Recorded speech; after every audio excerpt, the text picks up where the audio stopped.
that rainbow isn't for any single community. That rainbow is a sign that people have to unify and come together. Today, I'm joined by Robert Kesten, a global human rights advocate and the executive director of the Stonewall National Museum. Robert leads a vital LGBTQ+ institution, showing us that preserving history is not just about memory, but also about power and healing. I remember as a young kid watching a Disney movie, and it was about cowboys and Indians.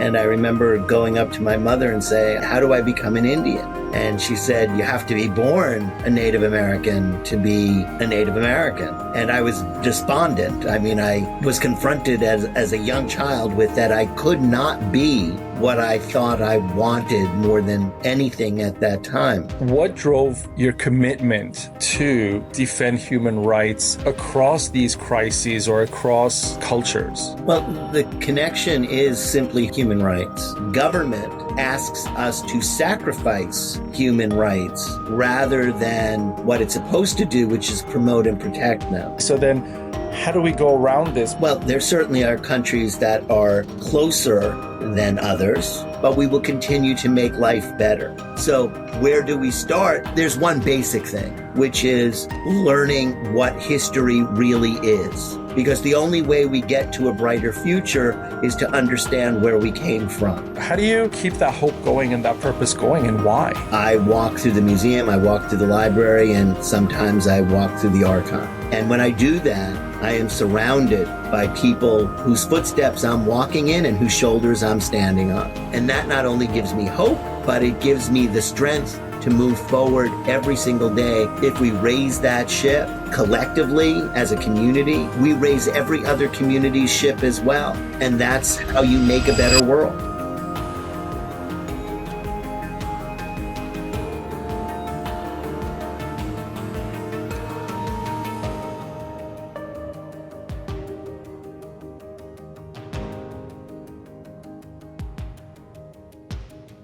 Hello, Robert, and welcome to Compassiviste Dialogues.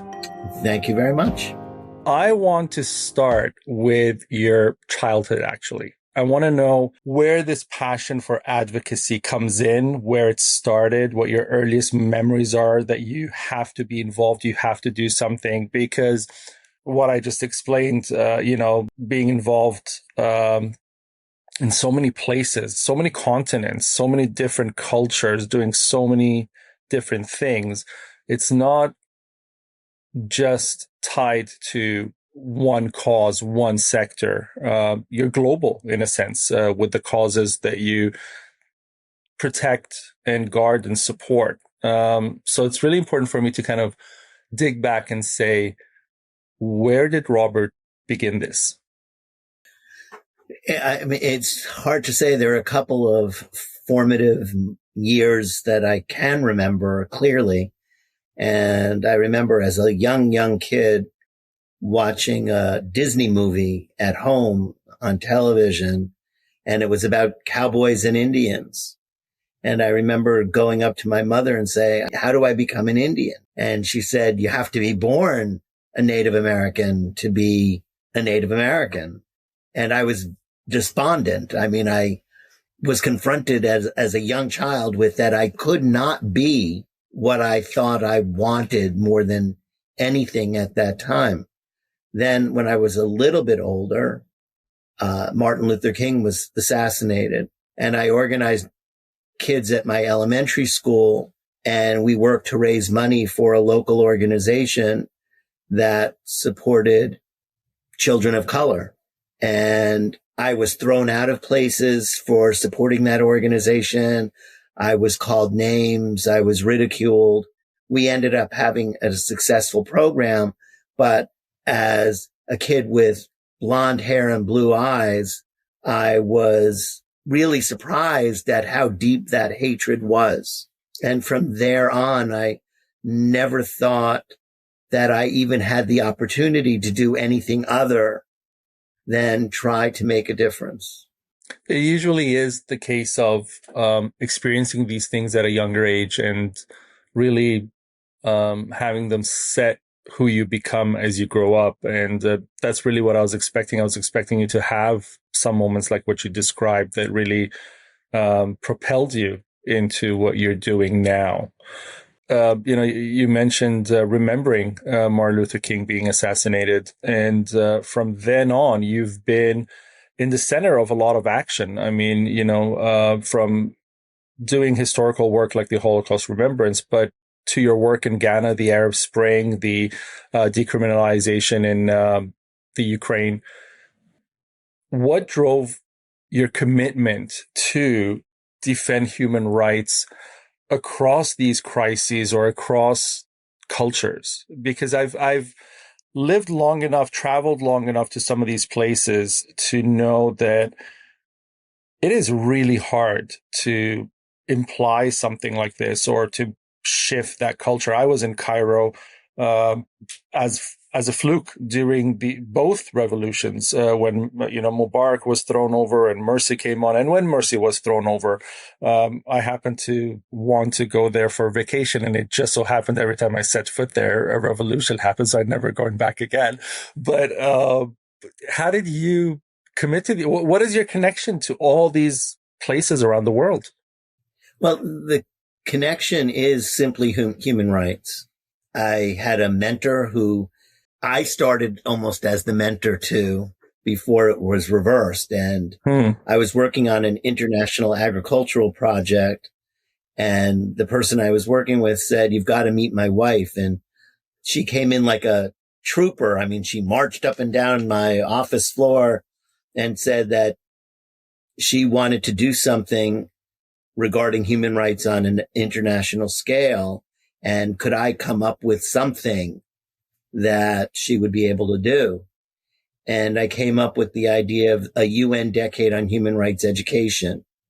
And she traveled from capital to capital, getting those governments to give their authorization for their UN missions to vote affirmatively for that. And it was approved unanimously by the UN General Assembly in the 1990s. And with that, we looked at what countries were doing during the decade to promote universal understanding and knowledge of the Universal Declaration of Human Rights. And it became clear that countries weren't going to do anything. Mm-hmm. And then I started to look at why was a document that they all approved when they became member states of the United Nations and then approved unanimously to promote its education amongst their citizens, why they would do nothing. And that made it very clear that government asks us to sacrifice human rights rather than what it's supposed to do, which is promote and protect them. And that is because governing human beings is as difficult as it is to herd cats. And so if we sacrifice our rights, they believe they can provide better security. Mm-hmm. But their security limits our freedoms. And it's antithetical to the role that government should play in our society. The other part of that is without democracy, you can't have human rights. So therefore, fighting for democracy and fighting for human rights go hand in hand. And that's just been my mission for now as long as I can remember. What is your definition of democracy? Democracy is government of, for, and by the people, with the intention that government will protect and defend their citizens' human rights as defined by the Universal Declaration of Human Rights. All 30 articles have to be fully and equally respected. There are no basic human rights. All human rights are basic. And can you point me to a country that is a democracy by your definition? Absolutely not. So where do we go from here? That is the central question I have for people. Where do we go from here? Because a lot of people advocate for democracy, and they say without democracy, we cannot have human rights. And without democracy, we cannot have a functional UN, essentially, globally, to be able to implement the rights that we unanimously agree on in an almost entire, national membership. And so I always return to this question of what is a democracy? And people generally give the same answer. And then I ask them, where is such a democracy? And, you're honest and kind enough to, take it to the end and say there isn't. But some people start naming countries, and then I have to argue with them and prove that those aren't democracies. And eventually we get to the point that there aren't any.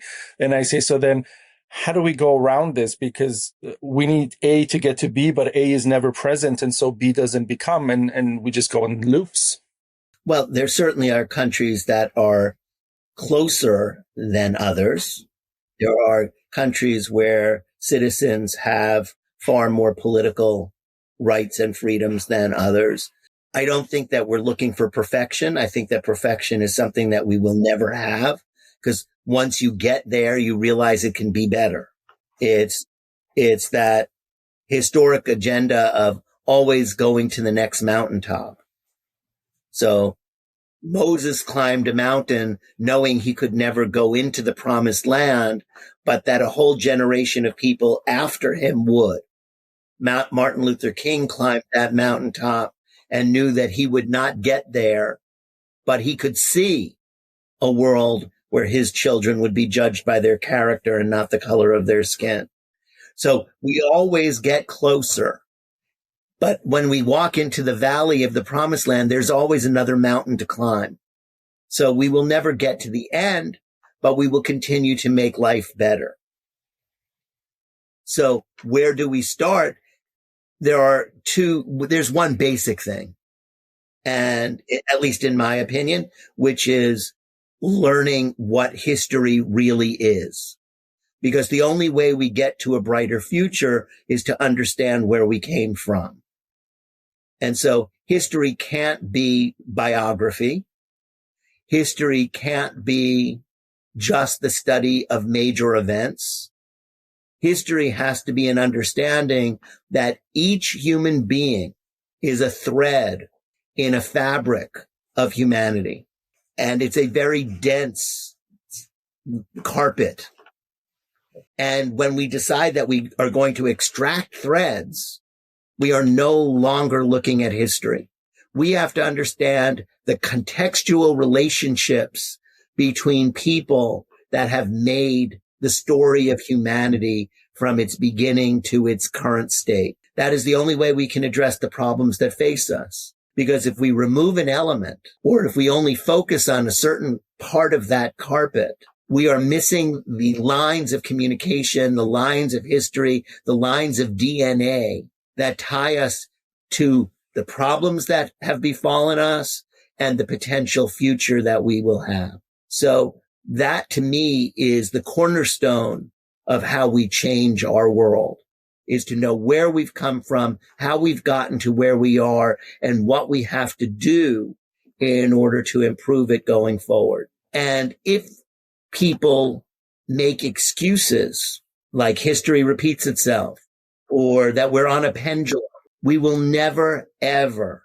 improve enough to get to where we want to go. Because then we've already made the excuses that it's not up to us.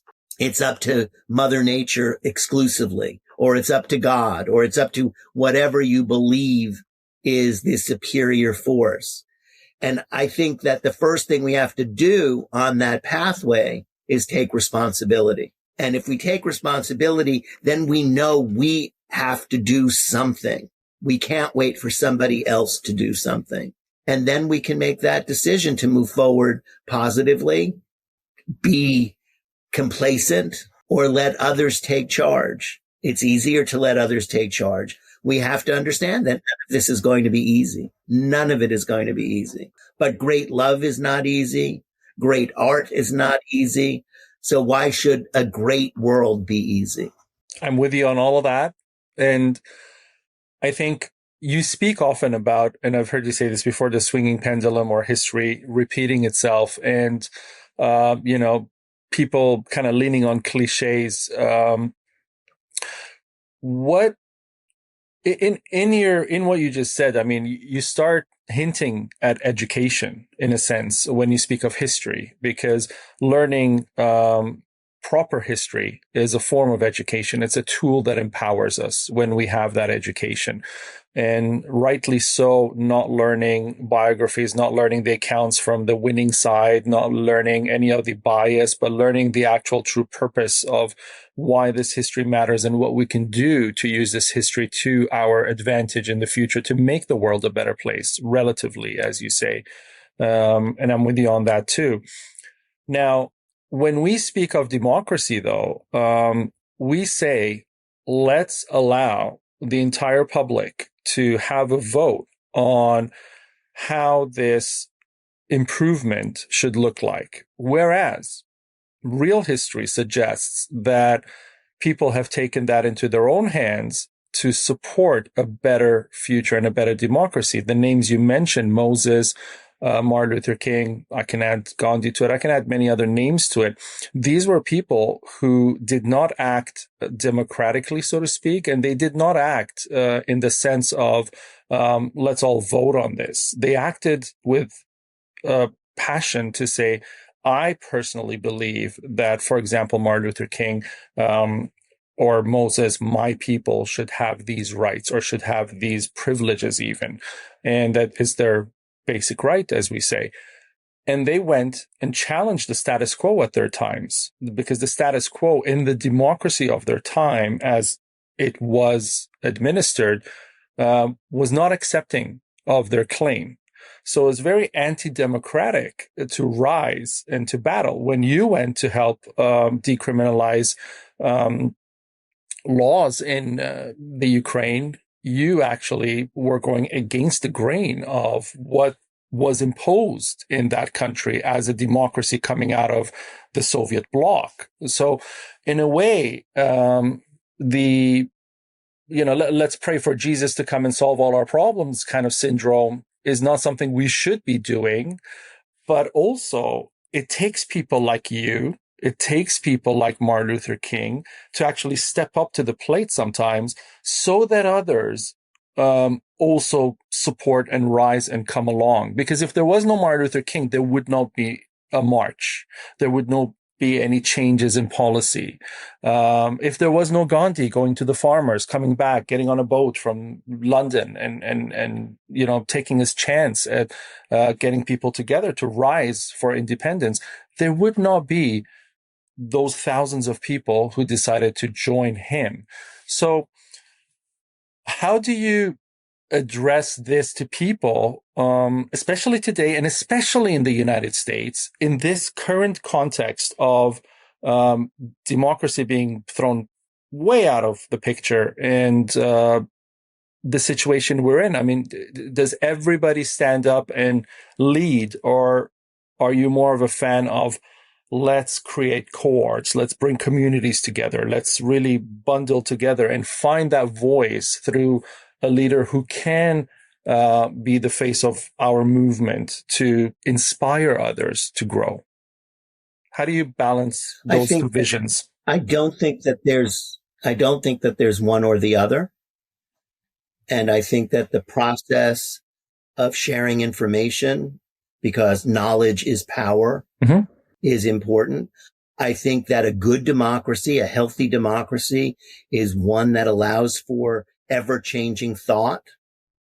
We should never be stagnant. Science is not stagnant. Human beings are not stagnant. We are born, we live, and then we die. And then there are generations that will follow us. They're not the same as the generation that preceded them, nor should we expect them to be, nor should we want them to be. So I don't think that this is a mutual exclusive position. I think that democracy often helps us get from day to day and offers us the forum where we can have a civil society with certain agreed upon rules. We know that laws can be bad. Slavery was a law. Women as second-class citizens was the law. Laws change. Laws change as people become better informed, better educated, better aware of what individual and collective rights are. Sometimes you need individuals to point that out, but we shouldn't mistake someone being willing to speak truth to power as an abrogation of democracy. I will take exception to you saying that Ukraine was a democracy. Ukraine decriminalized homosexuality as part of the Soviet Union. It was the only Soviet republic to do so. The Soviet Union was not a democracy. No, it wasn't. And and when Moses walked the Israelites through the Sinai, that was not a democracy. They were slaves. When Gandhi really worked for the independence of India, India was not a democracy. Mm-hmm. It was an imperial colony. Yes, the changes came from somebody who really advocated for the democracy. And there are advocates within democracies. So the advocacy has to always be there because nothing that is important in life is free. Mm-hmm. Human rights, civil rights are never free. You must always fight for them. You must always be informed as to what they are. I often encourage people to read and reread and read aloud and make it part of Thanksgiving, the reading of the Universal Declaration of Human Rights. You can't read these things enough.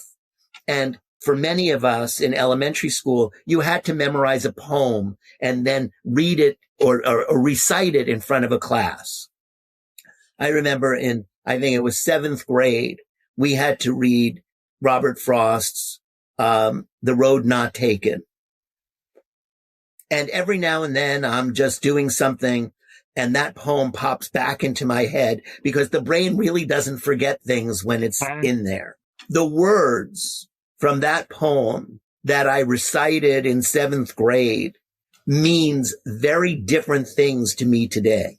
That's a sign of good art, but it's also a sign of having lived life. That's true if you're religious with your prayers. You memorize them as a young child, but as you age, as you experience life, those words mean different things.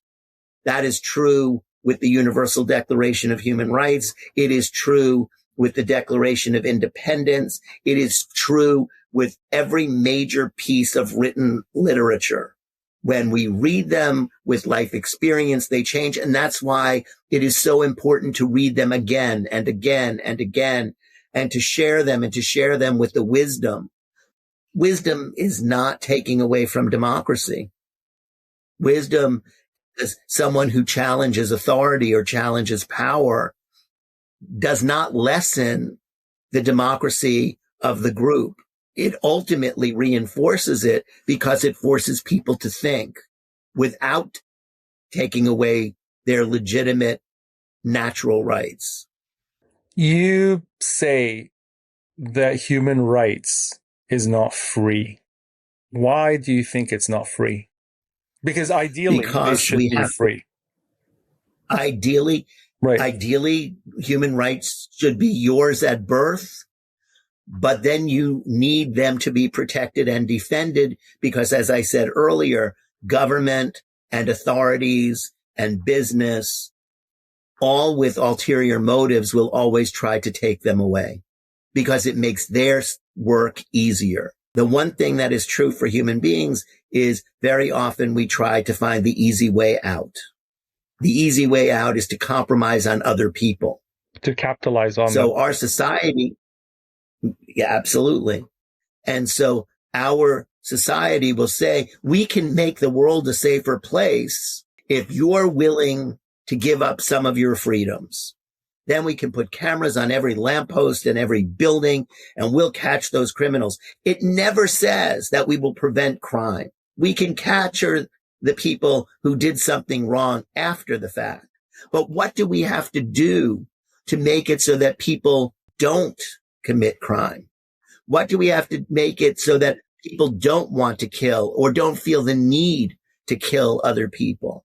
What do we have to do to make it so that people aren't hungry and then steal so that they can support their families? Those are the things. We ask ourselves very often the wrong questions, but government feels the need to stop something that's already happening rather than go to the root cause of why it is happening. And until we start to be brave enough, courageous enough to look at the root causes, we will continue to make the same mistakes over and over again, not because history repeats, but because that's always there.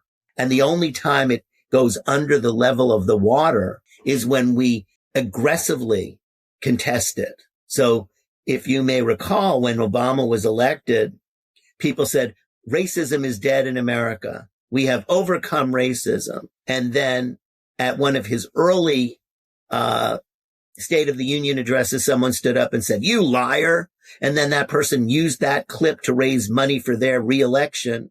And nobody legitimately chastised that person, reprimanded that person in a way that sent a message to America that that was not okay. But it did prove that racism was not dead in America. And if you go out on the streets today, you can make sure that you are correct in saying racism is alive and well and living in America. So that is why none of those things are free, because it's a struggle every day until we are brave enough, courageous enough, fearless enough to not only challenge the status quo, but start to address the root causes of our problems. It's interesting you say all of that because I wrote a book on one of the purposes of racism institutionally, and I tie it back to capitalism in a sense of it favors the advancement of what the minority in power need and want at the time. And so, you know, when you look at it from an economic perspective, what's better than cheap labor? Free labor. And so, you know, the institution of slavery and racism kind of, you know, commanding that slavery came to be in the way that we saw it early on in America before the war. But now I'm beginning to notice a lot of people maybe not willing to say capitalism really helps destroy human rights or really helps in, you know, deteriorating what's better and what we can improve on. And not in the sense of capitalism, you know, in the way that Adam Smith in The Wealth of Nations may have described it as for the benefit of the whole, but capitalism in the oligarchic sense of today's version, where you have a few people and everything is being kind of nurtured for their benefit. So that being the case, do you think that, going back to what you were saying, do you think there is a way that the common majority can really be the voice of change in a place where, at least in the more developed world, and the more developed that space becomes or that region becomes, the more capitalism really ties into your decision making than places where, you know, you're already poor or it doesn't really factor in that much, and other things like religion and stuff factor in more. Do you think that we have the power still, or is it a lost cause at this point? Because it seems like it's not going in that direction.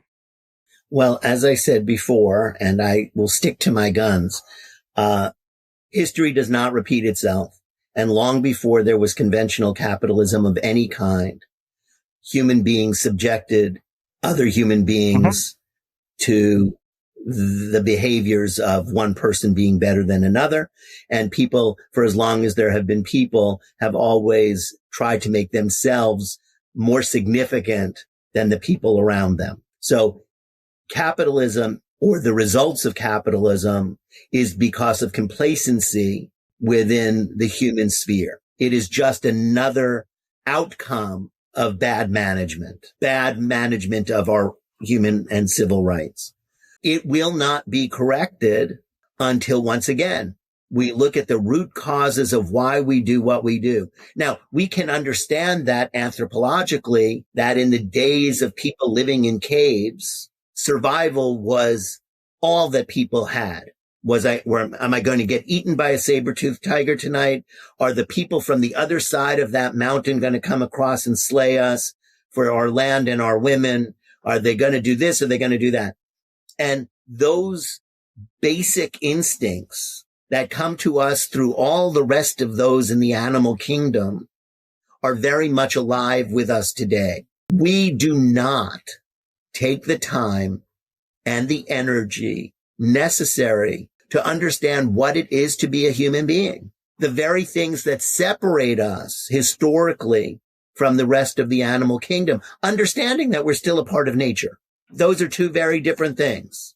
But there are no other animals on this planet that build universities, that build religious institutions, that build governments, that live in shelters that we build other than, ants and bees that build, even nests don't normally have roofs, although some do. But we have done things that have separated us in so many ways from the other animals in the kingdom. And yet we allow our most basic natural instincts ride herd over the masses of people because we have not figured out a way to be human beings. We're still Homo sapiens, but we're not really human beings that have a sense of universal humanity. We know it's there. We can say the words. We can recite them from when we were young. Do unto others as you would have them do unto you. But without understanding what those words actually mean and what they mean in practice, we resort to carrying a big club and hitting people over the head and dragging them away if we can't have appropriate dialogue. So capitalism, in my opinion, is an outcome of people, one, trying to feel better and more important and more valuable than others, and two, as a way of getting things because animals get things. Crows will take shiny objects. These will do this. That will do this. So those are animal instincts. We keep telling ourselves that we're better than the other animals. In certain religions, we are not even part of the other animals in the kingdom, yet our behaviors prove otherwise. And once again, until we are able to say the truth, this is who we are. I mean, I'm constantly reminded that Michelle Obama, after one tragedy after the next, would go on television and say, we are better than that. We are not better than that. And until we can say the truth to ourselves, we will never be better than that. Because the first thing you have to do is be honest with yourself. We do, as human beings, we do really bad things. We can see that all over the world right now. We defend bad people because they're our people. I mean, I remember one election after the next where the candidate was bad and people would say, they're bad, but they are bad. They're not the other guy who's even worse. That should not be. Not in a functioning, healthy democracy where we accept the lesser of two evils rather than working for the best possible outcome and the best possible candidate and office holder. And another reason that happens is because all too often we start to put leadership ideology on those who we elect. They're represented. They are not leaders. There's nowhere on a ballot where it says, I am electing the leader of the free world. I am electing the leader of anything. I'm electing a representative who is supposed to represent me and all the other people in the constituency. But we've made our elected officials feel so important and so empowered that look where it's brought us right now. Only I can determine the law. Only I can do this. Only I can do that. We've done that. We've created this monster because we don't want to take the responsibility that the founders of the country gave to a handful of people who had to be informed, educated, and take responsibility as citizens. And then as we expanded that pool of citizens and voters, we did very little to educate and inform them what those responsibilities included. And because they were struggling to survive, they were willing to give up those responsibilities to let someone lead. So when that person wants to come to your event, they get the seat in the front. We arrange the schedule so they can speak and get out so they don't have to hear what anybody else has to say. They should want to be there to hear what everybody else has to say so they know what their people, the people that they represent, are thinking. But we don't allow for that. We put them on a pedestal. And it doesn't matter if it's in a town of 200 people or a country of 1 billion people. They begin to believe that they are more important. And as human nature goes, that's a natural inclination for them to feel more important. Mm-hmm. So just recently, when the senator from California was manhandled by federal forces or whoever they really were, we don't know. And people said, it could happen to a United States senator. How could they do this to a senator? How could they do this to anyone? In that position, he was all of us. He wasn't a United States senator. He was an American citizen. He was a human being. And that should have been the outrage. Not that he was a senator. But once again, we play into that, well, he's more important, and it even happened to him. No, he's not more important. He was there representing the people of California who elected him to represent them in the United States Senate. But our society has run amok. So he's the important one, and it happened to him, and that's terrible. No, it happened to all of us when it happened to him. I think that's where we lose the sense of who we are and the direction that we should be aspiring to going forward. And the connection that inspires that move forward, essentially, the connection you make to say that senator is me and not somebody in a position of power that, we're putting on a pedestal in that position of getting arrested in that way violently.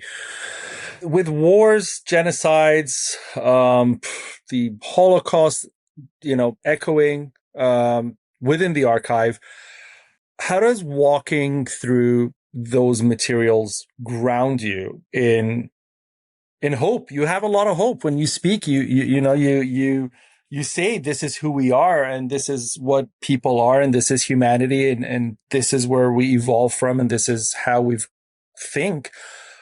But in the same breath, I see so much hope. I see a lot of purpose in what you have done and what you continue to do. You're not sitting at home, beachside, retired, and just saying, never mind the world, let me just have my drink. You're active. You're out there, very active. So in these moments of crises, whether it's local, national, something you care about, something that has nothing to do with you across the world, how do you keep that hope going and that purpose going, and why?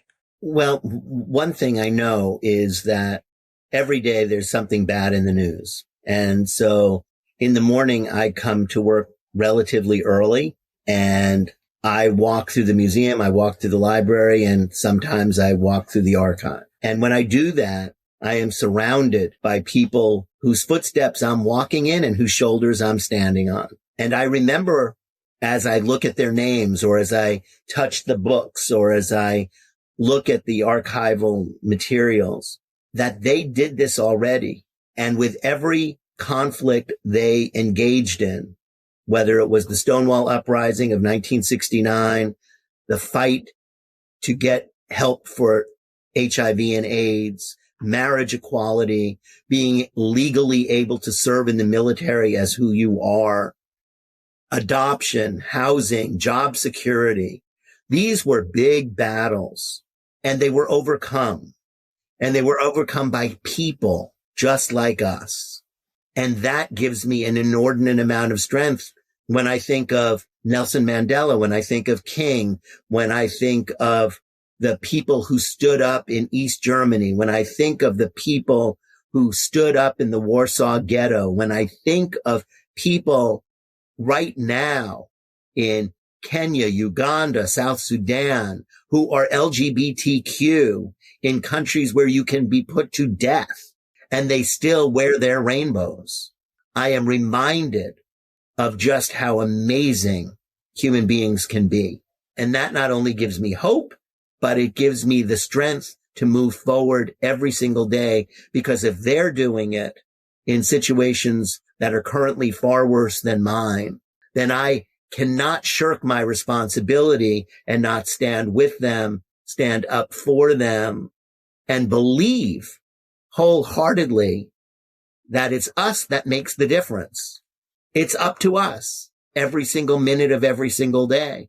not meaning that we can't enjoy ourselves, not meaning that we don't have time to find pleasures in life and smelling the flowers and feeling the sun on our shoulders and our face. But even with doing that, and when we do that, we have the right to smell those flowers because we have stood up as human beings for a better world for all of us. And in a very, I would say, non-diplomatic way, I'm going to ask this. I've noticed a shift in this current administration. A lot of corporations, a lot of people, again, in that non-economic understanding of capitalism, they've chosen to walk away from supporting the LGBTQ movement, the right, so to speak. And I'm seeing law firms, I'm seeing tech companies, I'm seeing other places who used to have a rainbow support banner. They used to have some kind of advocacy. Now it's kind of like not there anymore. You go on their website and it's not there. You see it in not only in the US, you see it in the UK, and you see it in many different countries around the world, in the developed world, in the EU, and it's shifting. And so what do you do about the hypocrisy? That's one thing I want to ask you personally, because Compassiviste, the movement I've started to essentially bring people together to do what you're advocating for. Part of the goal is to be honest and to challenge the hypocrisy and to stand in the face of the hypocrisy. And the thing is, I wear a rainbow shirt today in my restaurant because, I'll attract more clients and more people will come here and eat here because I may look around and do, some statistical analysis and say there is, an 80% LGBTQ supportive community in my area. So I'm just going to put a rainbow flag out there. But if the law changes, I'm not going to stand there anymore. I'm going to shift that flag to whatever is the purpose now. As public or yourself, how have you kind of maneuvered in that space successfully so that we can kind of learn from that? I think that it's important to find people where they are. There are a lot of people who, whether it's a majority or a minority, it's a large minority or it is a majority, who hold religion somewhere in their lives. And I know that in the Bible, it rained for 40 days and 40 nights, and Noah built an ark to protect the animal kingdom, to make sure that when that rain stopped, God wouldn't have to recreate everything from scratch. Although God seems to be powerful enough that he could have created everything from scratch, he didn't want to.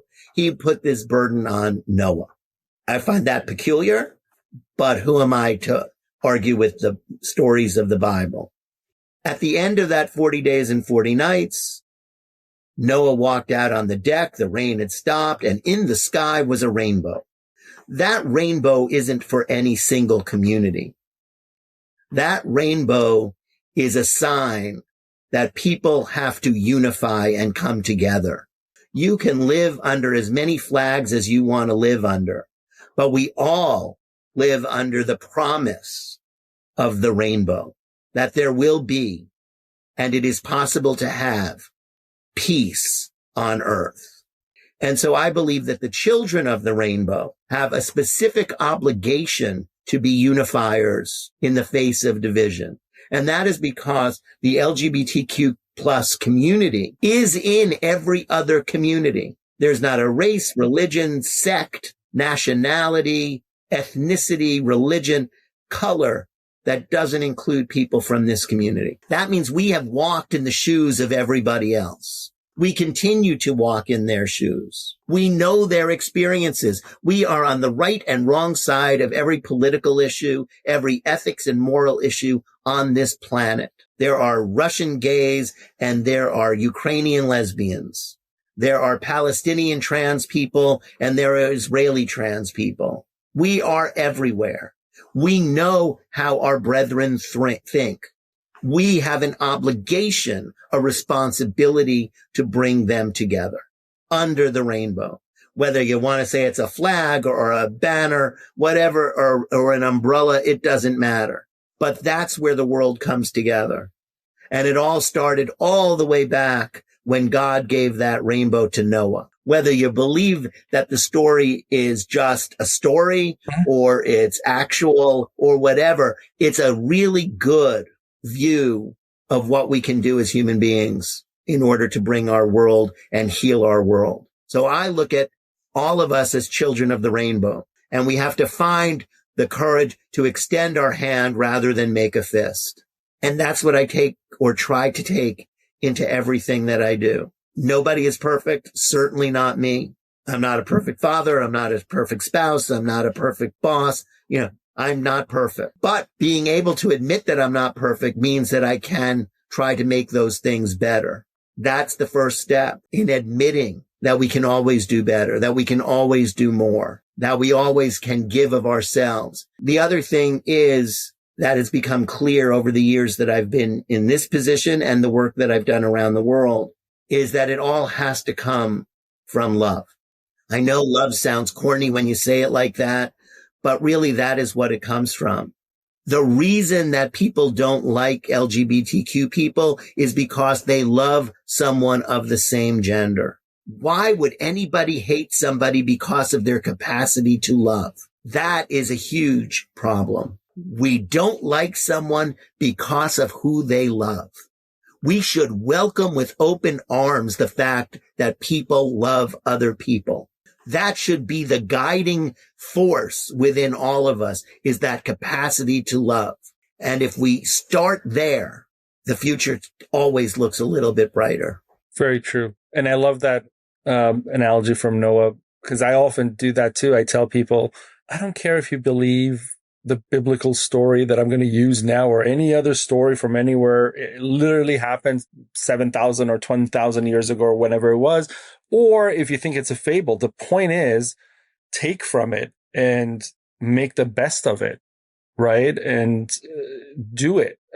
It's one thing for us to learn and educate ourselves. And it's really another thing for us to put that education in action. And why I'm fascinated with you and, ask you to be here is because you've done exactly that. You've taken the education and you've put it into action.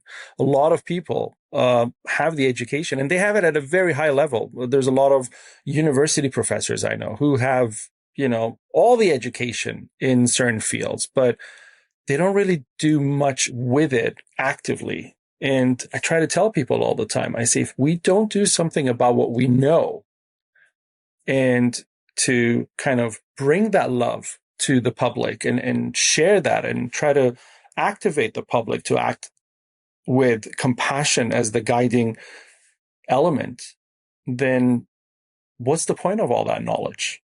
It just becomes like books sitting in a library.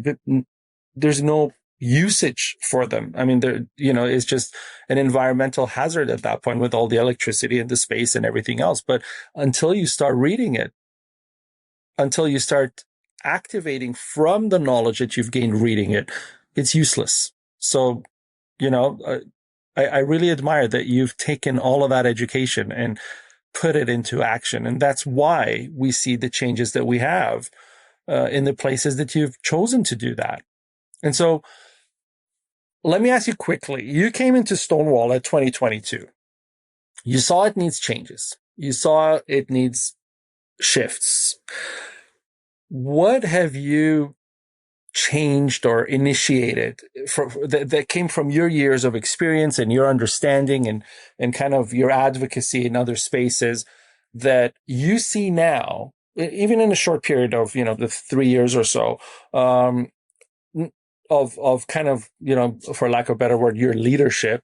How have you seen this kind of impact the museum and impact the challenges of today? Because I rank museums, I love museums, and I rank them in two ways. One is active and one is historical. So, when you go to Liverpool and you go to the Slavery Museum, for me, that's an active museum, because when I go in there and when I come out, I'm a changed person. And I hope everybody is a changed person when it comes to racism and when it comes to learning. When you go to the Holocaust Museum, there's no way that if you're human, you don't walk in and walk out and be a changed person. And then there are places that kind of are more entertaining or more just, artifacts of history that you kind of like. It takes you through a journey of where we were and where we came, but doesn't really activate you as much. And I think your space now is a very active museum. So what have you found that needed changing, that you've changed, and how are you seeing this help our challenges today? Well, the first thing that I wanted to do was to recognize who we were as a community. And in that sense, that as soon as you use those letters, you're political. That the history of the liberation movement is political. That the quest for freedom and justice is political. And that the history from 50, 60, even 100 years ago is activist. So that what we do, even if it's art on the walls, has to be a reminder of who we are and why we're here and where that comes from. So creating living history is important.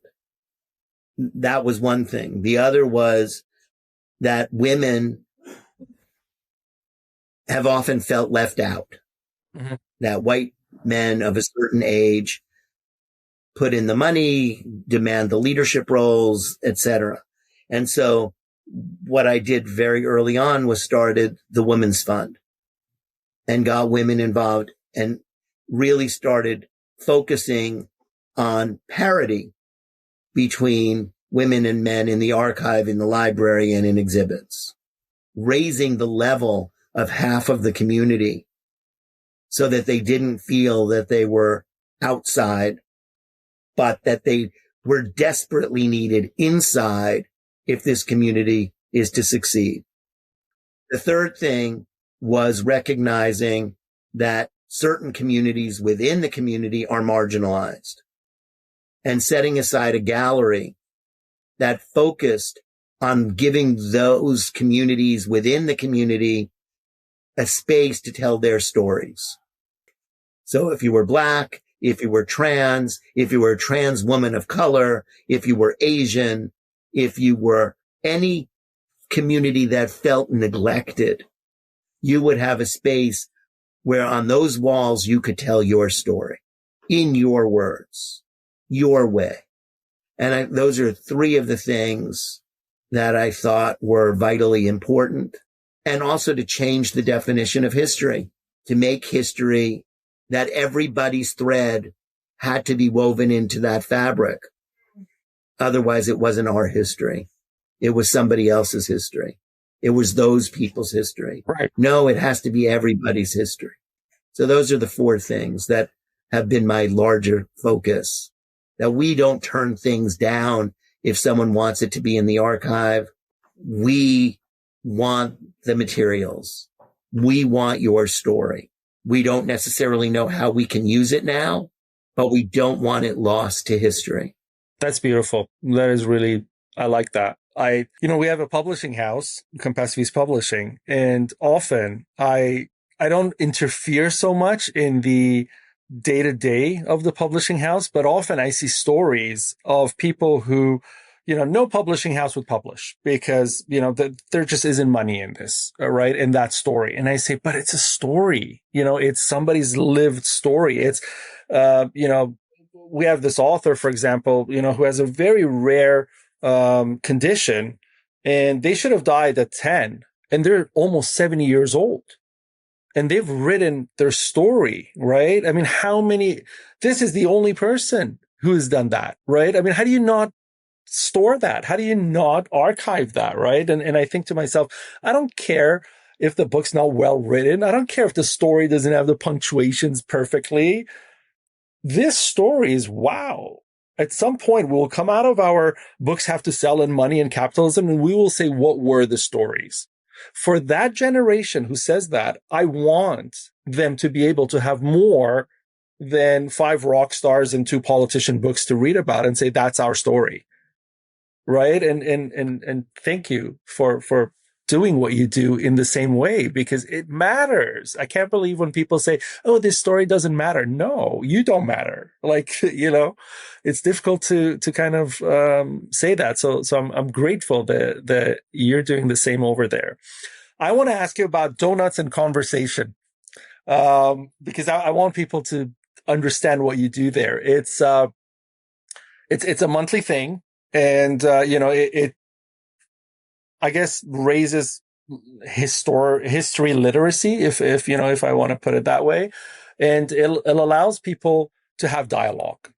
Again, something that we're intersecting in. I call this show Dialogues because that's really what I want to do. I want to bring people's dialogues to the masses so that we can start making the shifts that you're speaking about right here, and many before you and after you will also.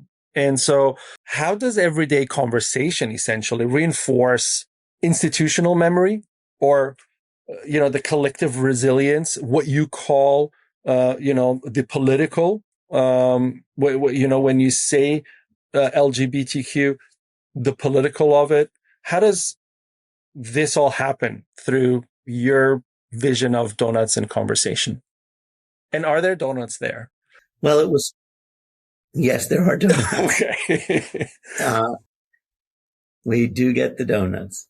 But it's an opportunity. It was created to give people space to talk about whatever it is that they wanted to talk about. It often goes to the political because that's where so many people feel pressure and fear from, but they can talk about anything. I mean, some people have talked about what it was like in San Francisco during AIDS. Some people talk about what it's like to be a parent. Some people talk about what it was like to live for many, many years in a heterosexual marriage and then recognize the fact that they were unhappy. The conversations have run the gamut and continue to do so. And it's a way of people learning about other people, finding that whatever it is that they're feeling, they're not alone, and that there's a world out there that's worth exploring, and that there are other people with interests that go far beyond what they would have thought, that those people are more complicated, more interesting, more experienced than they thought when they first walked in.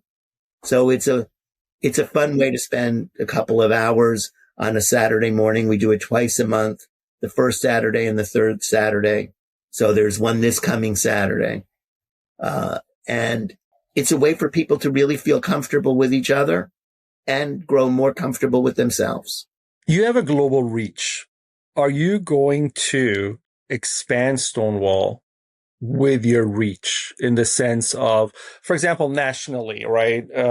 Let me think of a big name. One Archives, right? When you think of that and you think of you, do you collaborate? And then, looking across the pond to Europe, looking to Africa, looking to places where you do have association.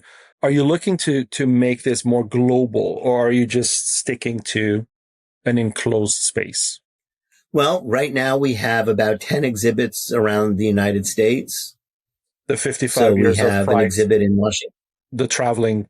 Well, no, different exhibits, but okay. They're being used for Pride, but they're not necessarily Pride focused.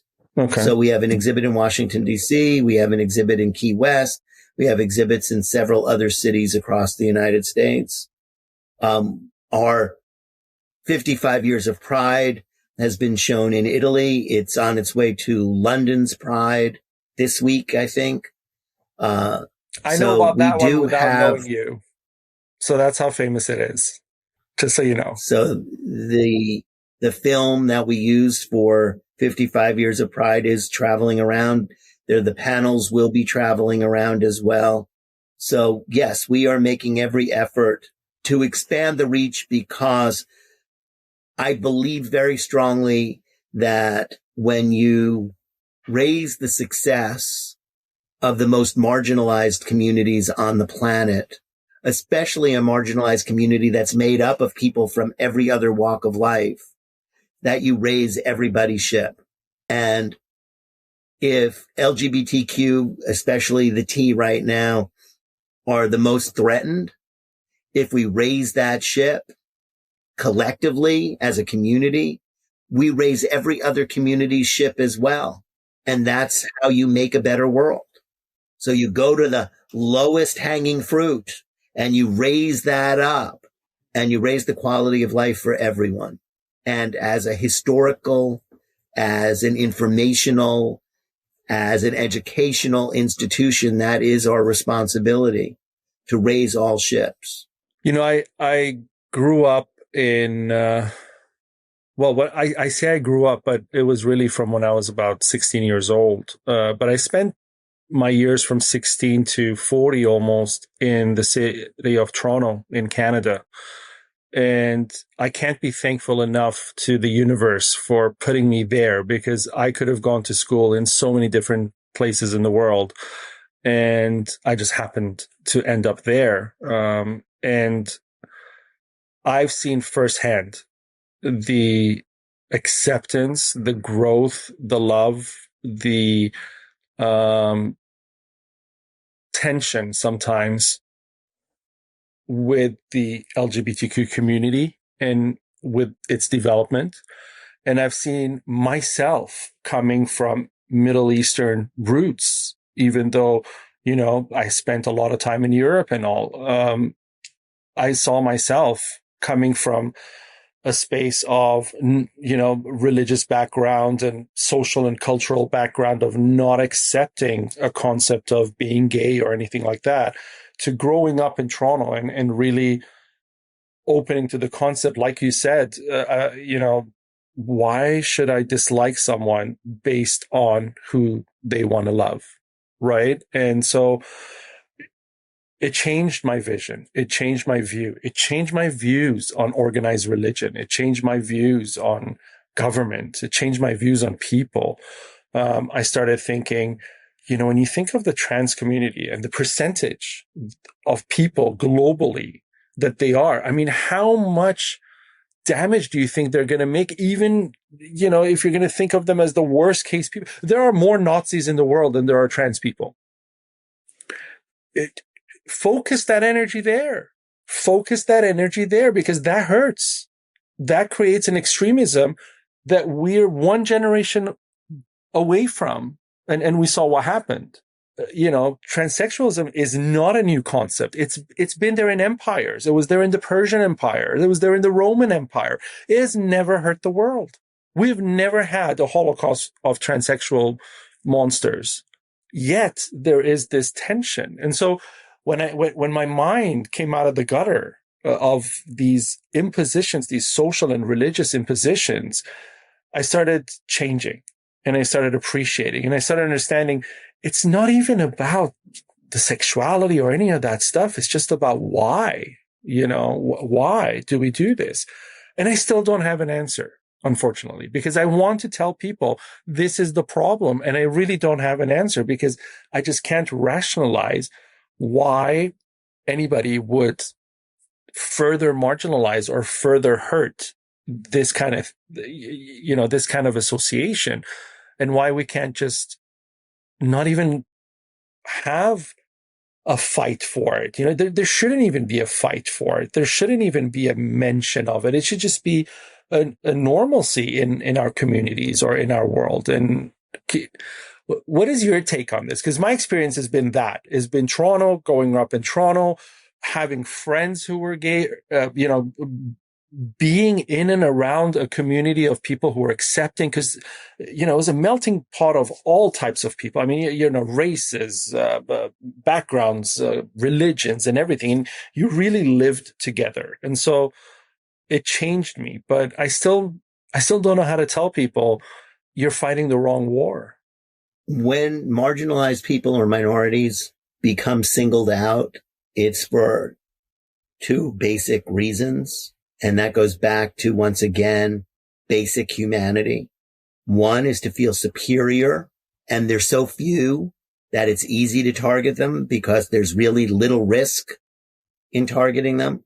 The other is that we always want to feel, just like in the South before the Civil War, the planters who were dependent on slavery would tell the white trash that as long as they're slaves, there's always someone under you. But if they liberate these black people, you're at the bottom. So you're going to have to fight with us to keep them in place. So you're not at the bottom of the pile. The other is fear of what we don't understand. How could this person who was born a boy think and want to be a girl? Boys have all the advantages. Why would that person, what's wrong with them that they would give that up? What's wrong with a girl who will have somebody to take care of her for her entire life, give that up to be a boy? The real question is, why is that any of your business? What they do, what they feel, what they know about themselves is just not your business. It's not hurting you. It's not threatening you. It really has very little to do with you. No one is asking you to be their friend. No one is asking you to invite them for dinner. Leave them alone, and they will leave you alone, and they will find their circle of friends and supporters as you will find yours. But finding those people shouldn't be based on beating someone else's life up. It's just simply none of your business, none of your concern. It doesn't impact you. Now, when we convince ourselves wrongly that our religion says, but how can anybody whose religion tells them to love and to believe in a force for good be so evil? You're using something as an excuse to have a focal point, a focused enemy that helps you unite your people at the expense of other people. That is patently wrong. And you know something, even on the religion conversation, because this is a field I have formal education in, most of, the largest religions that we have in our societies today, in their earliest versions, they had gay people in their societies. Historically, they did. I mean, you go back to the Islamic world. Well, historically, it's always been there. That's what I mean. Historically it's always but they weren't killed for it. I mean, we don't really have accounts historically of early Islamic society, for example, or early Christian society that says, we gathered all the gay people and threw them in a fire pit. Because if there was... No, but you do have... But you still have Leviticus, which challenges it to some degree. But once again, if you go back and you look at why you needed people, these were very small societies. 50 people made a town or a village or a city. 100 people was a big city. So we forget that the other people were just over the hill. Mm-hmm. And if you didn't have a growing population, you were always at risk of those people coming over the hill. So you did everything. You set your rules, you set your laws, you set your word from God to make you stronger as a small community that would be able to defend itself from the marauders from over the hill. It didn't mean that it was right. It meant that it was, once again, a tool for survival. We are beyond that. Very much. We have to understand that that laws change. Religion has to move with the times. There was a time when both Jews and Muslims wouldn't eat pork. Mm-hmm. And that's because it was dangerous to eat shellfish. It was dangerous to eat pork. People could die from eating those foods. You needed people. So you told them what to do and what not to do, because health-wise, you would lose parts of your population that you could not afford to lose.